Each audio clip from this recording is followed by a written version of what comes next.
इस CCRUM की vacancy को कहीं भूल तो नहीं गए हो। 1 तारीख से इसके रजिस्ट्रेशन स्टार्ट हो रहे हैं, यानी कि आप इसमें अप्लाई कर सकते हो 1 जुलाई से। उससे 2 दिन पहले मैं आप लोगों के लिए दोबारा से इस वीडियो को लेकर आया हूं, क्योंकि काफ़ी बच्चों को इसके बारे में नहीं पता है। सेंट्रल काउंसिल फॉर रिसर्च इन यूनानी मेडिसिन, यानी कि ministry of Ayush, government of India के तहत ही वैकेंसी आती है। इनका नोटिफिकेशन आउट हो चुका है, यानी कि इनका एक ऑफिशियल नोटिफिकेशन जो था वो आउट हो चुका है। आइए उसको थोड़ा सा देखने की कोशिश करते हैं। इसके अंदर अगर मैं 2 वैकेंसीज हैं, एक फार्मासिस्ट की, एक कंपाउंडर की। कंपाउंडर की वैकेंसीज के अंदर रजिस्ट्रेशन की नीड नहीं है, बट हम फार्मासिस्ट हैं तो हमें फार्मासिस्ट की वैकेंसी के ऊपर जोर डालना है। अगर मैं फार्मासिस्ट की बात करता हूं तो 6 वैकेंसीज यहां पर हैं, इंक्लूडिंग एक इसके अंदर जो थी आपकी बैकलॉग की, इसके अंदर एक वैकेंसी थी। आइए इसको थोड़ा सा डिटेल में जानने की कोशिश करते हैं कि क्या क्या इसकी रिक्वायरमेंट है और क्या क्या इसके अंदर मांगा गया है ना। अगर मैं डायरेक्टली आता हूं हमारे हमारे फार्मासिस्ट की वैकेंसी के ऊपर, तो इसके अंदर अगर बात करते हैं कि कौन कौन एलिजिबल है ना। फार्मासिस्ट की वैकेंसी यहां पर आपको दिख रही होगी। ग्रुप सी की वैकेंसी है, पे लेवल वही 29,200 से लेकर 92,300, सेम पे लेवल जो सब में मिलता है, यानी कि वही परमानेंट जॉब, वही सेंट्रल गवर्नमेंट की जॉब।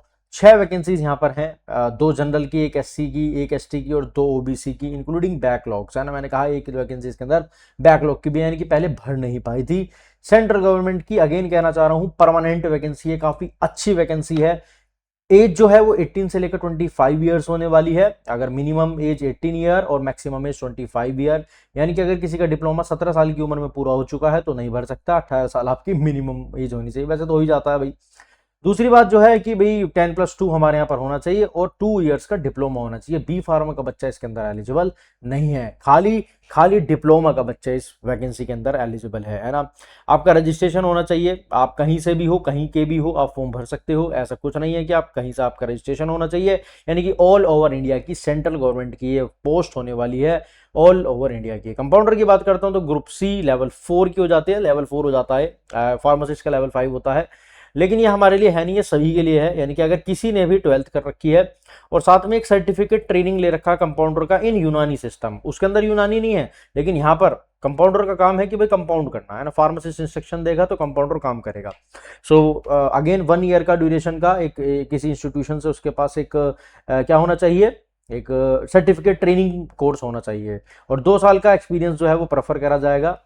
तो ये पूरा माना गया है। हमारे लिए फार्मासिस्ट की वैकेंसी है, ये मेरे को दिखी तो मैंने आपको बता दी। दूसरी वैकेंसी पर आते हैं, मतलब दूसरी चीज के ऊपर आते हैं। एक चीज और है इसके अंदर कि एग्जाम का पैटर्न क्या है ना। अगर आप डिप्लोमा है, अगर आप इस वैकेंसी को भरने जा रहे हैं, तो अगेन आपको इसका एग्जाम पैटर्न, आपको इसकी पूरी की पूरी पता होनी चाहिए कि कैसे इसका पेपर आएगा, क्या आपका सिलेबस आएगा, है ना।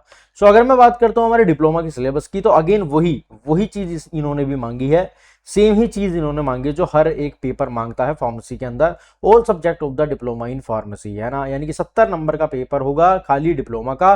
20 नंबर की आएगी हमारी general awareness, aptitude and test of reasoning. अगर आप एम्स की तैयारी कर रहे हो तो साथ साथ इस फॉर्म को भी भर देना। इस वैकेंसी को बताने का यही मतलब था, क्योंकि सेम सिलेबस एम्स में भी चलता है, बस थोड़ी सी देखो अगेन वही है कि कंप्यूटर हमारा एम्स में भी आता है, working knowledge of the information technology and computer 10 marks की आती है और टोटल मार्क्स 100 नंबर का बनता है। यानी कि सेम सिलेबस जो हमारा एम्स का है वही सेम सिलेबस इस सेंट्रल गवर्नमेंट की वैकेंसी का भी है। यानी कि अगर आपने as a diploma holder if you prepare for the AIIMS examination, then आप इसका भी फॉर्म भर दीजिएगा जरूर। मैं कह रहा हूं भर सकते हो, भर सकते नहीं हो, आपको भरना चाहिए, आपको भरना पड़ेगा, है ना। अगर आप मेरे साथ तैयारी कर रहे हो तो आपको भरना ही पड़ेगा, है ना।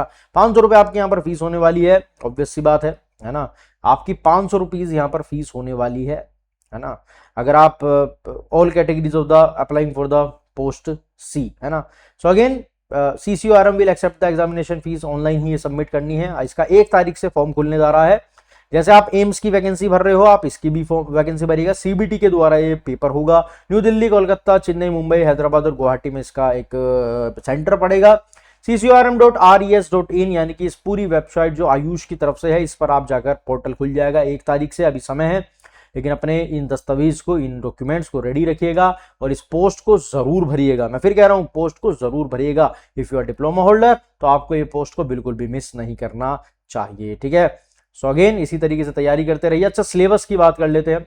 तो सिलेबस वही रहेगा जो मैं एम्स में पढ़ाऊंगा, तो यानी कि आप तैयारी मेरे साथ कर सकते हो। नीचे दिए हुए नंबर पर कॉल कर भी मेरे साथ पढ़ाई को नए तरीके से शुरुआत कर सकते हो। क्लासेस अभी स्टार्ट हुई हैं, 3-4 क्लासेस ही हुई हैं, आप स्टार्ट कर सकते हो मेरे साथ पढ़ाई। और रोज शाम को 7 बजे यूट्यूब पर फ्री क्लासेस भी देख सकते हो जो कि एमसीक्यूज होती हैं।